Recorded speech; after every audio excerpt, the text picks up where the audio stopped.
कुछ समय हो गया। और कितना टाइम आपको पाकिस्तान से चल 4 दिन 5 दिन कितने दिन लगे थे? ये बताइए कि पबजी खेलना आपको अच्छा लगता था? और पबजी में कितने घंटे बातचीत होती थी आपकी? हमारे पबजी में हम पबजी खेला करते 2 से 3 घंटे साथ। अरे भाई तो सीमा, आप नेपाल से कैसे भारत आई? थोड़ा सा गैप दे दिया प्लीज। बस से आई थी। तो नेपाल में आपकी मदद किसने की थी? और सचिन से नेपाल से आते वक्त आपकी बात हुई थी? रास्ता बताया था उसने कैसे आना है?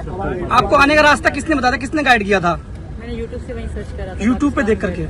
आपके भाई पाकिस्तानी आर्मी में है? नहीं सर। नहीं। आपने जमीन बेची थी क्या आने के लिए? आपने जमीन बेची थी क्या? आपके पति को पता है आप इंडिया में हैं?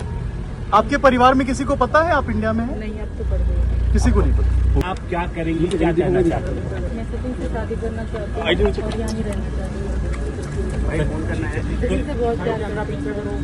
मैं इनके बगैर एक पल नहीं रह सकती। वापस जाने का तो सोच भी नहीं सकती।